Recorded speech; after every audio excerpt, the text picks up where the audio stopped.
19 April 2026 একটা বড় জ্যোতিষীয় পরিবর্তন ঘটতে চলেছে। কিরকম? শুক্র অর্থাৎ ভেনাস, এই শুক্র কি করছে না নিজের ঘরে প্রবেশ করছে, অর্থাৎ নিজের যে ঘর বৃষ রাশির ঘর, সেই বৃষ রাশির ঘরেতে প্রবেশ করছে। আপনার জীবনে কি আসছে তাহলে? প্রেম, নাকি অর্থের বড় সুযোগ, নাকি এমন কিছু যা আপনি নিজে কখনো কল্পনাও করেননি?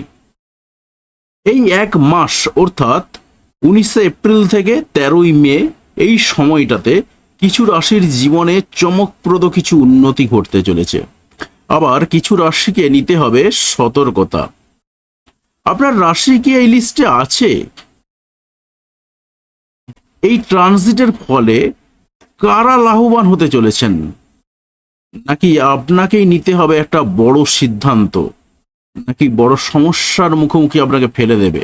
ভিডিওটা শেষ পর্যন্ত দেখতে থাকুন, কারণ আপনার রাশির জন্য আমি বলবো একদম পারফেক্ট স্পেসিফিক ভবিষ্যৎবাণী।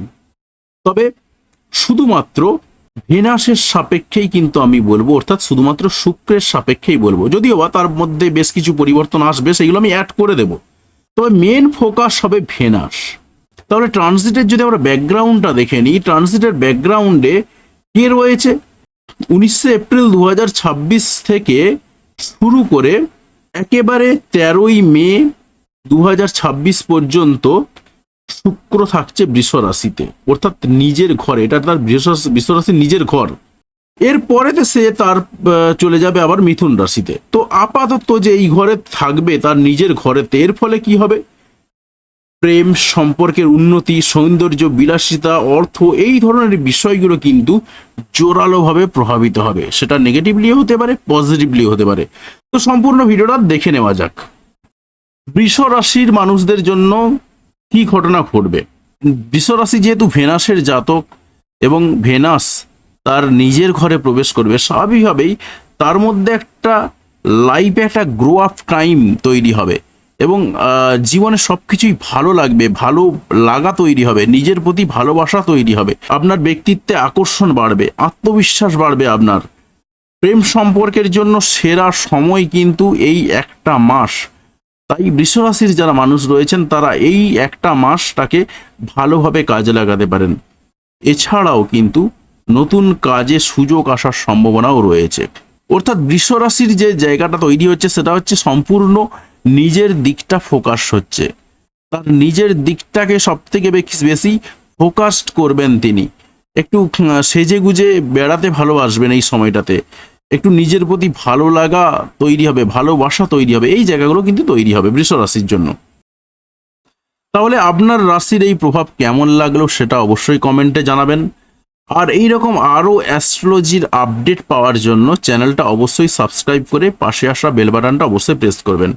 আরও বেশ কিছু কথা রয়েছে, অবশ্যই ভিডিওটা শেষ পর্যন্ত দেখবেন। যেহেতু এত দূর পর্যন্ত আপনি শুনেছেন, আর কয়েকটা কথা শুনে যাবেন, কারণ আপনার ভীষণ ভীষণ কাজে লাগবে, বিশ্বাস করুন।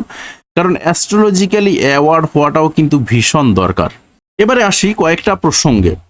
কিরকম প্রসঙ্গ? আমি এই যে বলে গেলাম যে সিস্টেমটা আপনাকে বোঝালাম, সেটা কি বললাম? সেটা বৈদিক অ্যাস্ট্রোলজি সিস্টেমে বললাম। অর্থাৎ কোন গ্রহ কোথায় বসে রয়েছে, তার রেসপেক্টে কোথায় কি ঘটনা ঘটছে বা কি অবস্থান হতে পারে সেটা বললাম।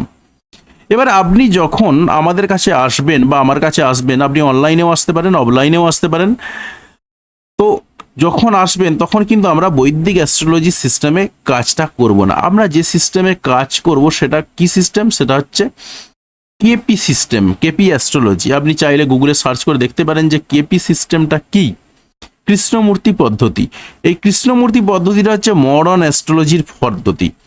তো এই মডার্ন অ্যাস্ট্রোলজির পদ্ধতিটা অনুসারে কিন্তু আপনার প্রেডিকশন যেটা হয় সেটা আরও নিখুঁত প্রেডিকশন হয়। এবং এখানে কি ঘটনা ঘটে? প্রত্যেকটা হাউসের সাবলট ধরে ধরে কিন্তু বিচার করা হয়। এখানে কি সিস্টেমে কাজ করা হয়? আপনি প্রথমে যে date of birth, time of birth এবং প্লেস অফ বার্থ দেবেন, সেই অনুযায়ী আপনার কিছু ক্যারেক্টার বলা হবে। যদি ক্যারেক্টারের সঙ্গে মিলে যায় তো ভালো, আদারওয়াইজ কি করতে হয়? আমাদেরকে আপনার জন্মের টাইমটা সংশোধন করে নিতে হয়। কারণ কৃষ্ণমূর্তির অ্যাস্ট্রোলজির পদ্ধতিতে 2 মিনিটের পার্থক্য কিন্তু বিরাট বড় পার্থক্য। কারণ 2 মিনিটের জন্য সাবলট চেঞ্জ হয়ে যেতে পারে, আর সেই সাবলট চেঞ্জ হয়ে যাওয়ার জন্য আপনার পুরো ক্যারেক্টার চেঞ্জ হয়ে যাবে। আর আপনার পুরো ক্যারেক্টার চেঞ্জ হয়ে যাওয়ার অর্থ হলো আপনার পুরো ফুল প্রেডিকশনটাই চেঞ্জ হয়ে যাবে। সুতরাং বুঝতে পারছেন যে কৃষ্ণমূর্তিজির যে পদ্ধতি সেটা কতটা নিখুঁত পদ্ধতি। কারণ আপনি দেখবেন যে দুটো বাচ্চা যখন জন্মগ্রহণ করছে এবং যমজ বাচ্চা জন্মগ্রহণ করছে তখন কি হচ্ছে, তাদের চার্ট কিন্তু এক, এই নেটাল চার্ট কিন্তু একই থাকছে, কিন্তু যখন কেপি সিস্টেমে আমরা সেই চার্টটাকে তৈরি করব সেই কেপি সিস্টেমের চার্ট কিন্তু বদলে যাবে। সুতরাং বুঝতেই পারছেন যে কেপি সিস্টেম কতটা নিখুঁত সিস্টেম।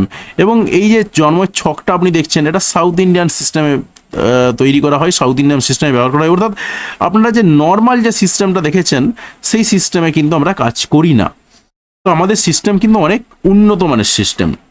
এখানে যে সঙ্গে সঙ্গে আপনি আসলেই আপনাকে আংটি পরিয়ে দেবো এমনটা নয়, কিন্তু অনেকে মনে করেন, অনেকে কমেন্ট করেন, আসলে কিছু করার নেই, মনে করাটাই স্বাভাবিক, কিন্তু এমনটা নয়।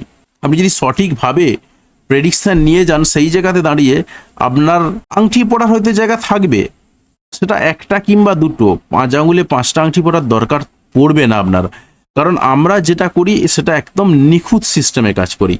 সেই জায়গাতে দাঁড়িয়ে কিন্তু আপনার এই নিখুঁত সিস্টেমের জায়গাটা একেবারে এস্টাবলিশ হয়ে যায় এবং সেখানে 1 থেকে 2টো ম্যাক্সিমাম, কারো কারো ক্ষেত্রে থাকেই না, এই সংক্রান্ত আপনাদের কিছু রেমেডি আসে। কারো কারো ক্ষেত্রে রুদ্রাক্ষে কাজ হয়, কারো কারো ক্ষেত্রে কবজে কাজ হয়, বিভিন্ন ধরনের অপশান রয়েছে। কারো কারো ক্ষেত্রে আবার মন্ত্রসেও কাজ হয়ে যায়, যারা মন্ত্র উচ্চারণের মাধ্যমেও কাজ হয়ে যায়।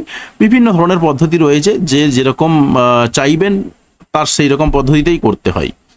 তার কারণ আপনি আংটি পরে বসে থাকলেই যে আপনার সমস্যার সমাধান হয়ে যাবে এমনটা কিন্তু নাও হতে পারে। তাই দেখতে হয় পরিস্থিতিটা, সেই অনুযায়ী কাজ করতে হয়। তো যাই হোক, অনেক কথা বললাম, তবে একটা কথা মনে রাখবেন যে গ্রহ আপনাকে পথ দেখায়, কিন্তু সিদ্ধান্ত নিতে হয় আপনাকে নিজেকেই।